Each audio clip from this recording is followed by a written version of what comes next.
Muy buenos días, lo ha anunciado nuestra entrevista hoy en Tele Buen Día es con el doctor Juan Cereta, a quien ya le agradecemos su presencia. ¿Cómo le va? Buenos días, gracias ¿Qué tal? por venir. Buenos días, gracias por la invitación. Abogado, docente del consultorio jurídico de la Facultad de Derecho y además de la Clínica de Litigio Estratégico.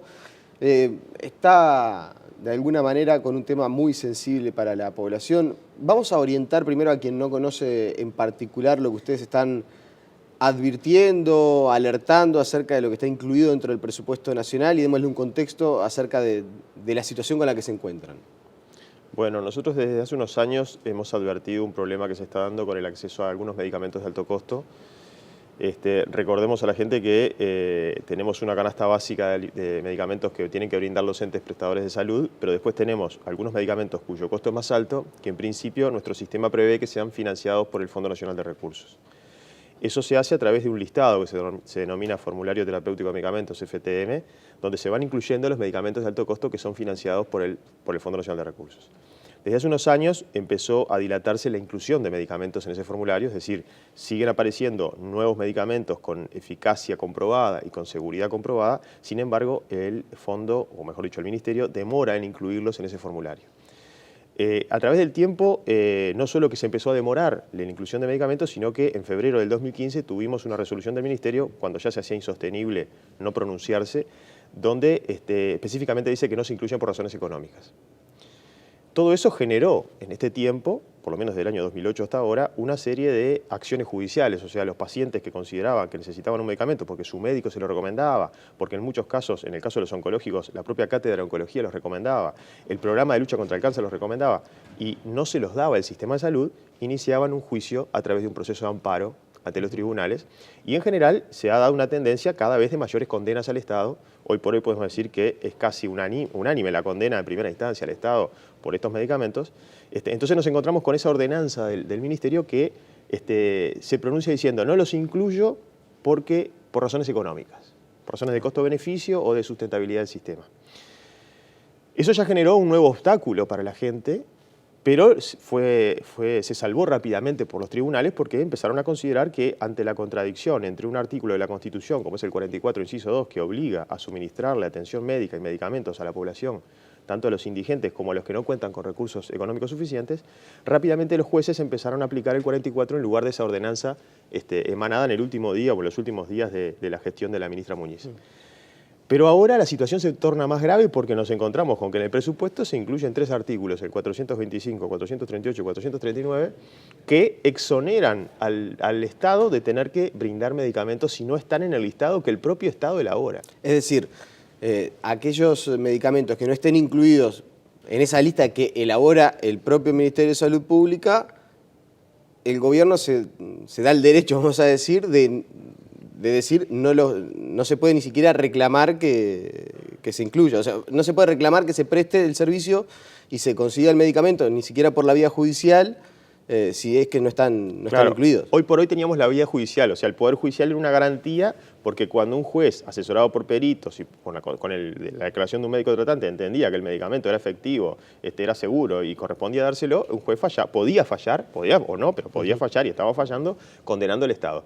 Estos artículos lo que hacen es poner un obstáculo más y entonces lo que tenemos ahora no es un problema de acceso a los medicamentos de alto costo, ahora tenemos un problema de acceso a la justicia. Es decir, esto es una barrera para que la gente no pueda hacerle juicios al Ministerio porque el Ministerio siente que está siendo condenado reiteradamente.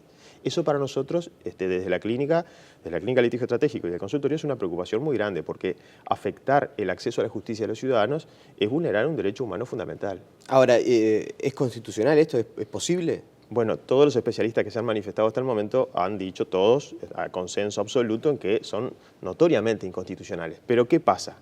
Nuestro sistema nacional legislativo, normativo, prevé que para que no se aplique un artículo inconstitucional tengo que pasar por un proceso de declaración de inconstitucionalidad ante la Suprema Corte de Justicia. Entonces, a estos pacientes gravemente enfermos, la mayoría oncológicos, le estaríamos pidiendo que primero, antes de poder hacer un amparo, que es lo que están haciendo hoy, tengan que pasar por el proceso de inconstitucionalidad, que es un proceso que en general dura entre 3 y 6 meses. Es decir, le estamos exigiendo un tiempo de trámite burocrático judicial que no se condice con los tiempos que los pacientes tienen. Claro. Es decir, ahora es como una especie de chicana. En caso de aprobarse esto, se dilataría la posibilidad de acceder a un fallo que la justicia le permita recibir el medicamento. Exactamente, la estrategia del Ministerio ha sido en estos últimos años, en lugar de afrontar el problema, que es cómo hacemos para darle estos medicamentos a estos pacientes que lo necesitan, ver cómo se obtienen recursos, cómo se logra negociar mejor con los laboratorios, bueno, buscar soluciones desde el punto de vista de la gestión de las políticas públicas, en lugar de atacar el problema, lo que han hecho es, como no les gustan las sentencias que están recibiendo del Poder Judicial, seguir elaborando obstáculos para la gente, con todos los que ya tiene un paciente de este tipo para poder obtener una sentencia, seguir poniéndole obstáculos. Ahora aparece esto por vía legal porque es un obstáculo mayor. Yo no me animo a decir... ¿Y en cada uno de los casos habría que recurrir? Sí, porque la inconstitucional tiene efecto particular, o sea, solo para el caso concreto. O sea, que cada paciente tendría que pedir la declaración de inconstitucionalidad. Esto es por lo menos lo que se visualiza antes de la aplicación. Después seguramente aparecerán otras argumentaciones, porque esto no solamente viola la Constitución, viola pactos internacionales de derechos humanos, y seguramente aparecerán otras argumentaciones donde los jueces incluso podrán sostener que en el caso de violación de pactos internacionales podría no pasarse por la inconstitucionalidad, porque ya no se trata de una ley nacional, sino, bueno, toda una serie de argumentación, pero que va a ser necesario construir para poder otra vez pasar este obstáculo que sigue poniendo el Ministerio en un derecho tan fundamental como es poder reclamarle ante el Poder Judicial, ante un derecho que el paciente o cualquier ciudadano considera vulnerado. ¿Y cómo es la vida cuando uno se encuentra con una situación que es tremenda, ¿no? Hay que imaginarse el padecimiento que tiene una familia cuando se da una enfermedad de estas características, cuando viene un médico y te receta un medicamento que en realidad por su costo uno no puede acceder, hay que ponerse un segundo en los zapatos de la persona que recibe esa información, darse cuenta que por motivos económicos no puede acceder a algo tan indispensable como, por ejemplo, tratarse un cáncer. Entonces, ¿cómo es el proceso? ¿Qué vías hay que recorrer y cuánto dura todo esto? Al día de hoy, ¿no? Sin que se aprueben estos artículos. Ya hoy, sin estos artículos, si se aprueba esto, va a ser mucho peor, pero ya hoy es un viacrucis para cualquier paciente, todos los obstáculos que tiene que sortear para acceder. Primero se tiene que encontrar con primero va a tener un médico que le va a indicar el medicamento, o que en algunos casos incluso hasta el médico se ve en la disyuntiva de decirle, usted necesita esto, pero conseguir esto es tan difícil que lo va a asumir además en otra peripecia que es recorrer un camino hasta judicial. Los papás de este chico, Agustín Cal, comentaban el otro día lo que han vivido. O sea, el paciente está en guerra con el cáncer y nosotros lo que hacemos es ponerle otra guerra para librar, que es contra el Estado, enfrentándose a un juicio, teniendo que contratar abogados, un tema que no todo el mundo tiene, no todos los pacientes tienen acceso a profesionales que puedan litigar por él, no se encuentran en condiciones emocionales o de salud para litigar. Muchas veces tenemos que ir con poder, o van los padres de los niños enfermos, o van representantes porque no están ni siquiera en condiciones físicas de asistir al juzgado. Y todo lo que significa emocionalmente para esa familia y para ese paciente, tener que enfrentarse a un juicio donde va a haber el Estado, el Ministerio de Salud Pública, que es en general el que debe velar por la salud de los uruguayos, se va a enfrentar a decirle que no le corresponde, que no hay plata, como pasó en el caso de este chico, donde se le decía que las ecuaciones de costo-beneficio no daban como para gastar dinero en un niño enfermo de cáncer. Es decir, no solamente lo que ya le toca vivir al paciente, sino todos estos obstáculos y esa lucha que debe dar, incluso en un juzgado, ¿no? Y usted decía que por lo menos hay casi unanimidad de fallos en primera instancia a favor de los que reclaman, de los pacientes. ¿Y después cómo sigue? Bueno, por lo menos en Montevideo, que tenemos 4 juzgados en primera instancia con competencia en el contencioso administrativo, que son los juzgados que tienen competencia cuando se demanda al Estado. En el interior la situación es diversa porque los jueces tienen competencias más amplias y yo no tengo una evaluación que pueda hacer del interior. En Montevideo, esos 4 juzgados de primera instancia están condenando continuamente al Estado en la inmensa mayoría de los casos. Ahora, cuando el paciente gana en primera instancia, se enfrenta a que el Ministerio, la mayoría de las veces, apela esa resolución y esa sentencia pasa a ser revisada por un tribunal de segunda instancia. Y nosotros tribunales con competencia en esto, son los tribunales civiles, tenemos 7 tribunales y no todos opinan igual. Es decir, si bien, así como pasó en primera instancia, que se fue el número de juzgados, en un momento había algunos que podían no condenar, hoy por hoy todos condenan, en los tribunales también ha ido creciendo la cantidad de tribunales que condenan, que mantienen las condenas, todavía quedan algunos tribunales que no mantienen esas condenas, que revocan. Entonces, El paciente se encuentra ante la situación de que le dan el medicamento, porque cuando él gana en primera instancia, enseguida se inician los trámites para ejecutar esa sentencia y se le empieza a brindar el medicamento, pero después queda librado al azar del sorteo que se realice de cuál de los 7 tribunales le va a tocar, porque le puede tocar a alguno de los tribunales que revoca estas sentencias y entonces le van a sacar el medicamento y seguramente se va a morir o su calidad de vida va a empeorar notoriamente. O sea que uno puede ganar el fallo de primera instancia, empezar a recibir el medicamento y después dependiendo un poco de a suerte y verdad. Hay tribunales que fallan siempre en un sentido o casi siempre en un sentido y otros que fallan casi siempre en otro. Entonces, dependiendo de si te toca en uno u otro tribunal, vas a seguir recibiendo o no el medicamento. Así es. Es tan así que hemos tenido casos de pacientes con la misma enfermedad, con el mismo pronóstico, atendidos por el mismo médico tratante, exactamente la misma indicación, y a unos les tocó un tribunal y a otros, unos siguieron recibiendo el medicamento y otros se lo quitaron. Esto es inadmisible, o sea, no se puede sostener más. Tan es así que a veces hasta ni siquiera se puede predecir el tribunal porque los miembros del tribunal a veces hay un miembro de licencia, se tiene que integrar con otro, entonces ni siquiera es predecible a veces, en algunas circunstancias, hasta sabiendo qué tribunal puede llegar a tocar. Claro, pero usted como abogado, cuando llega el fallo de segunda instancia y le toca en determinado tribunal, ya le dice, mirá que tenemos la de perder. Sí, en general conocemos los tribunales. Dependiendo del tribunal, ¿no? O tenemos la de ganar o tenemos la de perder. Sí, lamentablemente es así. Y eso genera una notoria inequidad entre, ya le digo, dos ciudadanos ante la misma situación, exactamente la misma situación.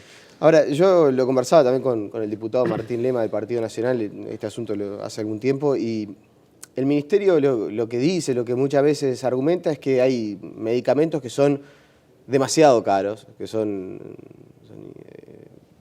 que el precio está por encima de lo que se puede acceder y que en verdad cuando uno no le puede dar a todos, la lógica es no darle a ninguno. Más o menos este es el razonamiento. ¿Ustedes piensan que hay algo de esto, que esto es atendible? ¿Reclaman que de alguna manera se analice mejor la situación y que haya por lo menos un seguimiento de los casos? ¿Cómo se maneja? ¿Qué es lo que usted le puede contar a la gente de su experiencia, obviamente? ¿Cómo se maneja en el Ministerio de Salud Pública, en el Fondo Nacional de Recursos, el otorgamiento de este tipo de medicamentos? Yo seguro que no es sencilla la solución. Lo que yo veo es una actitud de negación. Es decir, nos están condenando constantemente a brindar medicamentos y entonces lo que hago es poner obstáculos para que la gente no pueda llegar al juzgado para que no nos condenen. Esa no parece nunca una solución. O sea, seguro que no es fácil encontrar soluciones, pero habrá que tenerlas. No puede haber un diseño de una política pública de salud que desconozca los derechos humanos de los pacientes, que vaya a contramano de la salud y la vida de los pacientes. Eso no puede ser. O sea, es inadmisible que por razones económicas se violen derechos humanos fundamentales como la vida o la salud. Habrá que buscar otras estrategias como otros países y otros sistemas han buscado. Claro, pero hay veces que dicen, no es un tema contra la vida, sino que los medicamentos son paliativos y muchas veces son demasiado caros y no tienen un efecto curatorio, que lo que hace es simplemente estirar la vida de la persona en algunos días, en algunas semanas, que ni siquiera está comprobado que efectivamente terminen por tener ese efecto beneficioso y que desde ese punto de vista embarcar al país en una aventura de esas características no se puede. Mire, es cierto que la mayoría de estos medicamentos no curan, porque son enfermedades que no tienen cura. Pero si hablamos de que son medicamentos que eliminan todos los síntomas de la enfermedad, que mejoran notoriamente la calidad de vida y que extienden, prolongan la vida, en definitiva no veo cuál es la razón para no incluirlos. Es más, respecto a la eficacia, el 34% de los juicios que hoy recibe condena el Ministerio de Salud Pública son de un medicamento que se llama cetuximab para el cáncer de colon.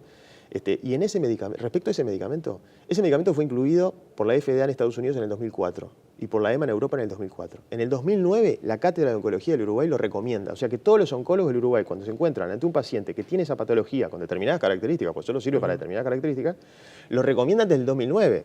El PRONACAN, el Programa de Lucha contra el Cáncer, también lo recomienda en el 2009. Nosotros estamos en el 2015 y el Ministerio seguía discutiendo si era eficaz o no era eficaz.